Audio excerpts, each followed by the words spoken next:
Bienvenue encore une fois sur notre chaîne Jésus-Christ tel qu'il est. Aujourd'hui, nous voulons parler de la paix de Dieu. La paix que l'homme qui marche avec Dieu ou la personne qui a reçu Christ, la paix dont il est assuré de marcher avec. D'emblée, j'aimerais que nous puissions lire Philippiens chapitre 4, le verset 6 à 7. Voici ce que la parole de Dieu déclare. Ne vous inquiétez de rien, mais en toute chose, faites connaître vos besoins à Dieu par des prières et des supplications, avec des actions de grâce. Et la paix de Dieu, qui surpasse toute intelligence, gardera vos cœurs et vos pensées en Jésus-Christ. Un chrétien, c'est quelqu'un qui est né de nouveau. Il a eu comme deux vies. C'est qu'il a vécu une vie naturelle et continue d'ailleurs à la vivre. À un moment donné de sa vie, un changement pivotal s'effectue. C'est qu'il marchait, il voyait toutes choses d'une certaine manière et d'un coup, il commence à les voir d'une autre façon parce que Dieu s'est révélé à lui. Naître de nouveau signifie qu'au fin fond de soi, on est devenu un nouvel être. Quelque chose de nouveau s'est passé. On ne voit plus les choses comme l'homme naturel, mais on les voit comme un homme spirituel. On croit qu'il y a Dieu qui est au-dessus de toute chose et qui fait à ce que nous soyons. Et le plus important n'est pas nécessairement tout ce que nous voyons avec nos yeux naturels, mais c'est aussi ce qui existe en réalité dans le monde spirituel. Alors, l'une des preuves de la nouvelle naissance, c'est que celui qui est né de nouveau, il a une paix qui est différente de celle de l'homme naturel. Qu'est-ce que l'homme naturel fait en général ?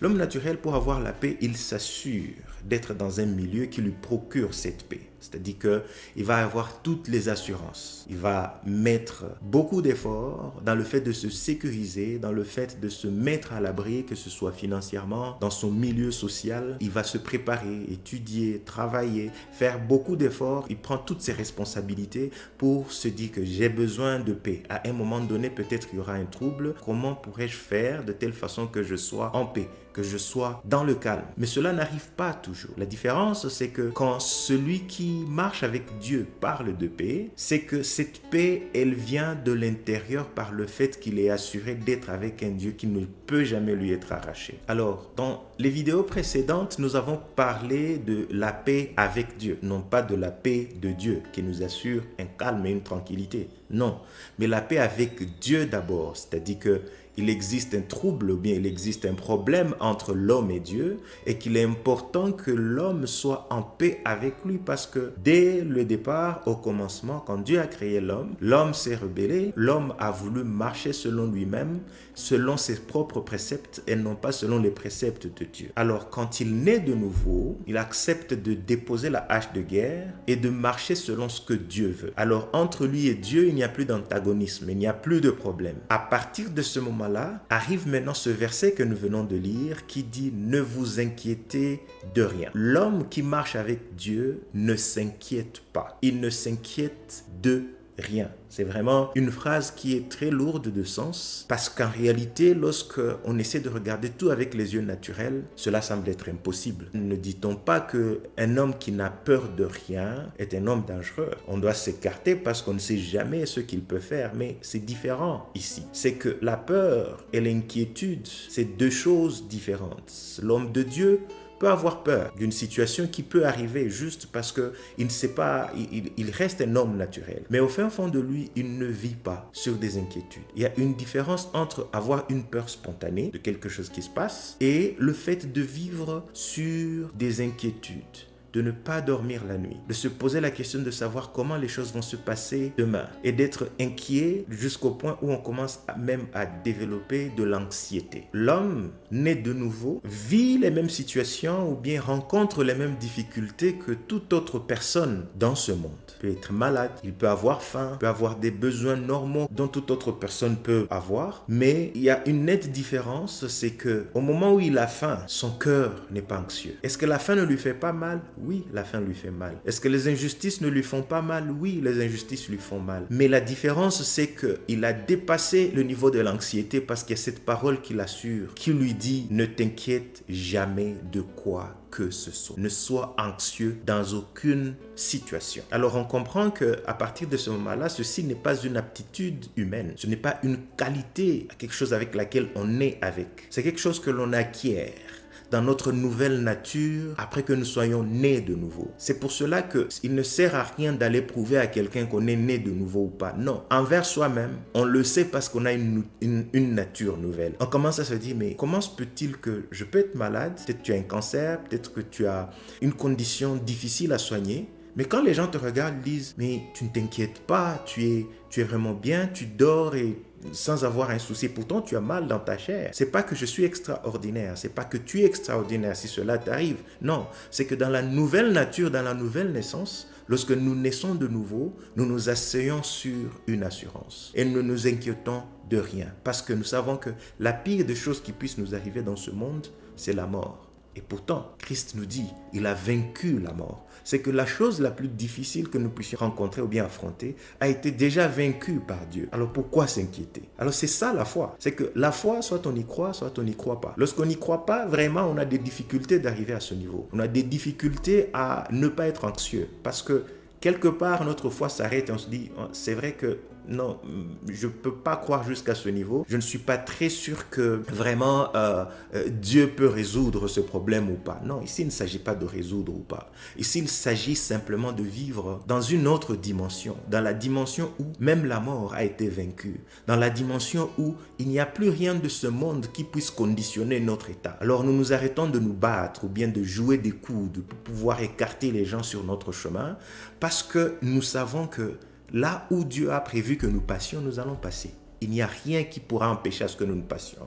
Et là où il ne veut pas que nous passions par, bien sûr que quels que soient les efforts que nous pourrons fournir, nous n'y parviendrons pas. Alors, ne nous inquiétons jamais de quoi que ce soit. C'est ce que dit cette parole. Alors, si on dit qu'on ne s'inquiète de rien, ce n'est pas parce qu'on est résigné. Ce n'est pas parce qu'on se dit on n'a pas de choix. On ne peut que juste rester stoïque. Non, il ne s'agit pas du stoïcisme. Il ne s'agit pas d'être brave. Non, il s'agit d'une réalité sur laquelle on est assis et sur laquelle on est confiant. Donc, celui qui est né de nouveau aussi, il a des preuves irréfutables que Dieu est là et qu'il n'y a pas d'inquiétude. On lui pose la question, mais pourquoi alors que la situation est ainsi? Il dit, mais c'est naturellement que je le dis, c'est naturellement que je le vis, c'est que Dieu est là et je ne m'inquiète de rien. Il n'y a pas d'anxiété, il n'y a pas d'autre souci que de se dire Dieu est au contrôle. Ce n'est pas non plus un conditionnement psychologique parce que le positive thinking peut aussi te pousser à confesser positivement et à te dire, quelle que soit la situation, je décide de regarder une chose d'une autre façon. Non. Ce n'est pas un conditionnement psychologique, c'est vraiment une réalité vécue. C'est une preuve que la paix de Dieu est en toi. C'est une preuve que la paix de Dieu marche avec toi et qu'il t'a été donné comme un cadeau parce que tu es en paix avec lui. Alors si nous revenons sur le texte que nous venons de lire, qu'est-ce que l'apôtre Paul nous dit? Il nous donne une façon, la manière dont cette paix nous est transmise. Comment recevons-nous cette paix lorsque nous sommes nés de nouveau? Il dit, premièrement, ne vous inquiétez de rien, mais voici ce que nous devons faire. La première chose, par la prière, nous avons accès à Dieu. Dieu, nous ne le voyons pas. Dieu, nous ne le touchons pas dans ce monde naturel. Nous le rencontrons par la foi. Mais le seul moyen par lequel nous pouvons vraiment avoir accès à lui, c'est au travers de la prière. Donc, si on ne développe pas une vie de prière, une vie de continuité ou bien de continuelle communion avec Dieu, il est difficile d'expérimenter cette paix. L'apôtre Paul dit, on ne peut pas remplacer l'anxiété ou bien la peur ou bien les inquiétudes par autre chose que par l'approche dans la prière. Le secret de Jésus, c'était la prière. Le fait d'insister avec la prière, c'est que au travers de la prière, nous avons la communion avec Dieu. Dans ce monde, celui qui est né de nouveau, celui qui aime Dieu, peut tout perdre. On peut tout lui arracher, sauf sa communion avec Dieu. Heureusement que Dieu est partout. On ne pourra jamais jeter quelqu'un dans une prison où Dieu ne peut plus être en communion avec lui. On ne pourra jamais arracher à quelqu'un ses biens de telle manière que Dieu le regarde et dise « j'ai plus envie de te parler parce que tu es devenu pauvre ». Quelqu'un ne pourra jamais tomber malade à tel point que Dieu regarde et dise « tu risques de me contaminer, j'ai pas envie de venir auprès de toi ». Et Jésus avait compris ça. Et Jésus, c'était ça son secret. Il priait. Il ne s'inquiétait pas. Il savait que le malheur pouvait arriver. D'ailleurs, il a dit à ses disciples, des choses difficiles, des temps difficiles allaient venir dans leur vie. Mais il ne devait pas s'inquiéter parce que le Père était là. Il pouvait parler au Père, il pouvait s'exprimer et dire au Père tout ce qui pouvait leur faire peur. Et Dieu allait être leur secours en tout temps. Jean chapitre 16, le verset 32. Voici l'heure vient, et il est déjà venu, où vous serez dispersés, chacun de son côté, et où vous me laisserez seul. Mais je ne suis pas seul, car le Père est avec moi. Voilà, Jésus dit aux disciples, même vous, vous allez me délaisser, vous allez m'abandonner. Mais la réalité est celle-ci. Même si je semblerais être seul, je ne serai pas seul. C'est ça aussi la réalité de tous ceux qui marchent avec Dieu, de tous ceux qui marchent avec Jésus. On croit qu'ils sont seuls. On croit que le monde les a abandonnés. On croit que tout le monde les a délaissés. Parfois, eux-mêmes, la personne elle-même croit qu'elle a échoué. Mais la réalité, c'est que on n'est pas seul, car Dieu est avec nous. Pourquoi?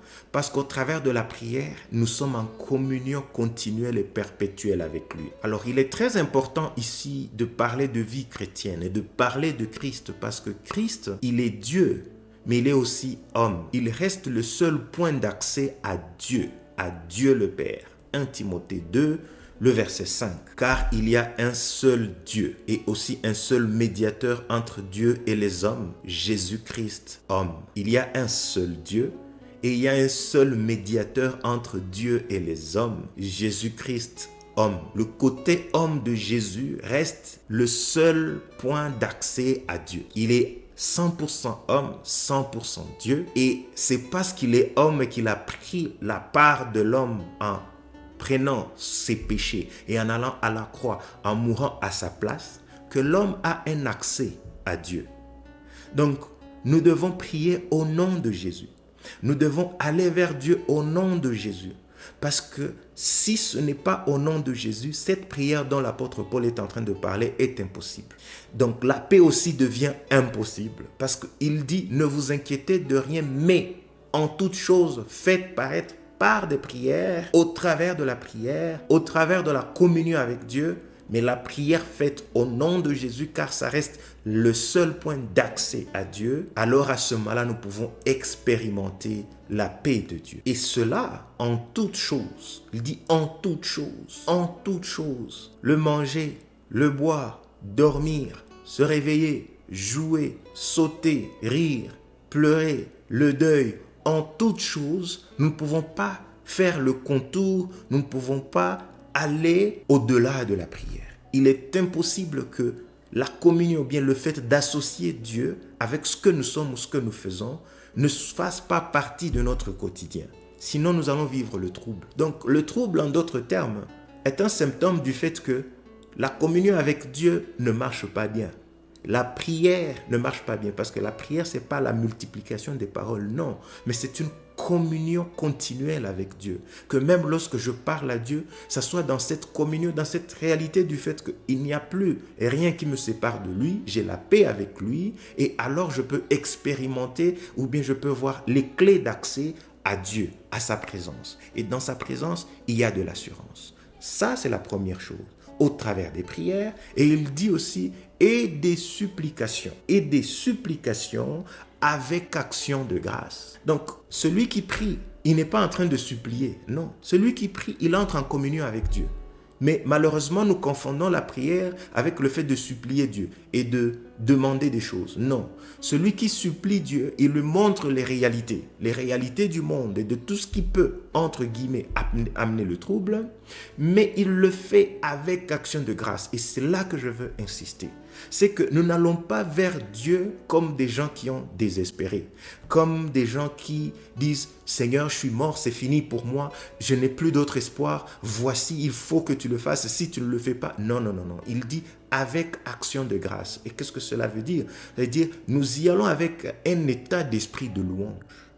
Nous allons avec des supplications à Dieu, mais dans un état d'esprit de louange. C'est comme dire, nous y allons sans oublier qui Dieu est, avec un état de grâce, avec beaucoup de reconnaissance envers Dieu, disant, Ces problèmes existent, mais tu es plus grand que ces problèmes. Tu es au-delà de tout que ces problèmes. Ça nous donne une assurance. Ça nous donne une paix. Nous nous rappelons de tout ce que tu as fait dans le passé. Nous décidons de voir le verre à moitié rempli que de le voir à moitié vide. C'est-à-dire, nous ne regardons pas à ce que nous n'avons pas, même si tu es capable de pouvoir le donner et de pourvoir à tous nos besoins, mais nous regardons à tout ce que tu as déjà fait et nous sommes tranquilles. Tu es malade? Rappelle-toi quand tu as été guéri. Tu as faim? Rappelle-toi quand il t'a donné de la nourriture dans le passé. Bien sûr, va vers Dieu. Je vais vers Dieu lui disant, Seigneur, j'ai faim. Les enfants ont faim. C'est bientôt le retour à l'école et on ne sait pas comment subvenir à tous ces besoins scolaires. Mais nous ne venons pas comme des gens désespérés, mais nous venons comme des gens qui ont beaucoup de reconnaissance. Nous amenons nos supplications avec des actions de grâce ou bien avec un état d'esprit de louange et de gloire et de glorification envers notre Dieu. Et cette attitude n'est que possible que quand on sait que Dieu connaît tout, qu'il est au contrôle de tout. Notre prière ne peut jamais forcer Dieu à lâcher. C'est pas parce qu'on a beaucoup prié que Dieu regarde et dit « Ah, maintenant je lâche ». Non, non.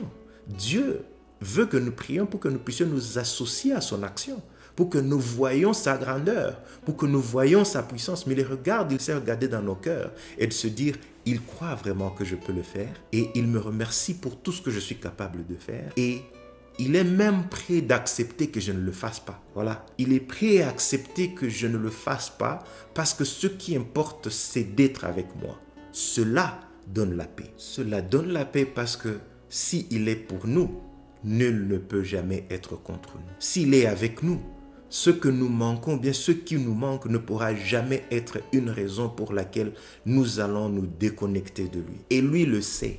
Nous ne pouvons pas jouer Dieu. Il sait voir nos cœurs et il sait répondre à nos prières parce qu'il est Dieu bon et parce que c'est sa nature aussi de faire du bien à ceux qu'il aime. Alors, le fait que l'homme soit méchant envers l'autre, envers toi, envers moi, le fait que ce monde soit un monde toxique, difficile, devient secondaire.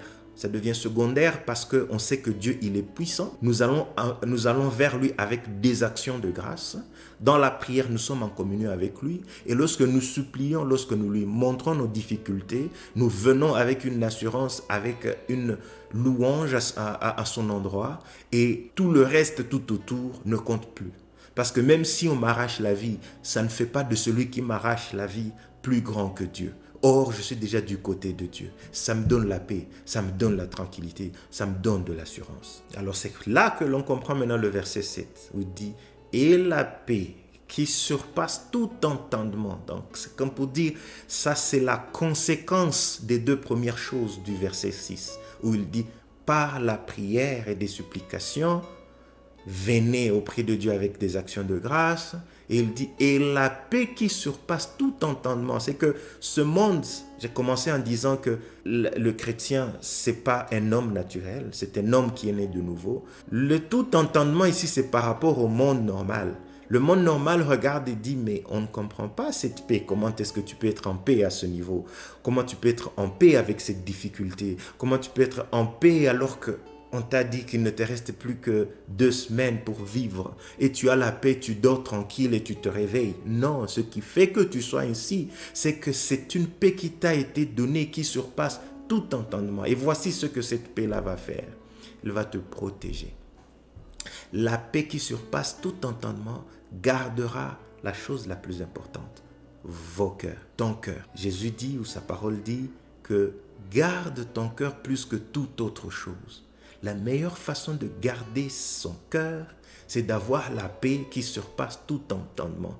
Et cela n'est possible que si on est avec Dieu et on l'approche dans une communion intégrale, sans souci, mais avec des supplications qui vont avec des actions de grâce, avec de la louange, avec de la reconnaissance.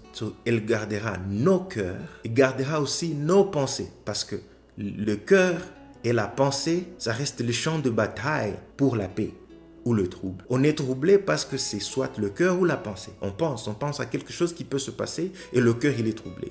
le cœur n'est pas en paix. On a des difficultés, pourquoi? Parce qu'on n'a plus de protection. Alors, la paix de Dieu devient une sentinelle, ça devient une protection. Elle nous protège. Elle protège quoi? Pas ce corps. Non, ce corps, il est voué à la perdition. Il va pourrir, on va l'enterrer, il ne sera plus. Mais nous avons un cœur et nous avons des pensées. Ou bien nous avons une âme et nous avons un esprit. Nous avons un être intérieur qui a besoin d'être sécurisé afin que nous ne tombions point dans la dépression, afin que nous ne tombions point dans l'anxiété, dans des difficultés causées par ce monde. La solution n'est pas nécessairement dans des soins ou bien dans des conditionnements psychologiques. Pas pour les négliger, mais pour dire que la paix durable ou la tranquillité dans le temps n'est assurée qu'à celui qui marche avec Dieu, qui est en paix avec lui, qui a reçu la paix de Dieu, et la paix de Dieu lui a été donnée simplement parce qu'il est capable de prier, c'est-à-dire d'être en communion vraie avec Dieu et de supplier tout en étant reconnaissant que Dieu est au-dessus de toutes choses. Alors la solution durable contre toute forme de dépression, tout ce qui nous fait tomber dans l'alcoolisme, dans la drogue, dans des dépendances autres en train de rechercher ou d'évader les problèmes de ce monde, c'est Dieu. C'est d'aller vers Dieu avec une assurance pour tous ceux qui sont nés de nouveau, d'être en communion avec lui et de savoir qu'il est capable de tout, la raison pour laquelle nous pouvons lui faire confiance et aller vers lui pour lui dire merci. Alors si on est capable de rester dans la paix de Dieu, cela nous gardera contre toute autre forme de dépendance, comme je le disais, contre toute autre forme de soumission à des choses soi-disant qui peuvent nous procurer la paix, comme le dit Psaume chapitre 4 verset 8, avec lequel nous terminons cette vidéo. Tu mets dans mon cœur plus de joie qu'ils n'en ont quand abondent leur froment et leur mou. Ce n'est pas de l'abondance de l'alcool, ce n'est pas de l'abondance d'autres types d'addiction que nous pouvons retrouver notre paix ou notre tranquillité, mais c'est de la joie que Dieu met dans nos cœurs, étant donné que nous avons reçu la paix de Dieu. Que Dieu nous bénisse et que Dieu nous garde et que la paix de Dieu soit avec nous. Amen.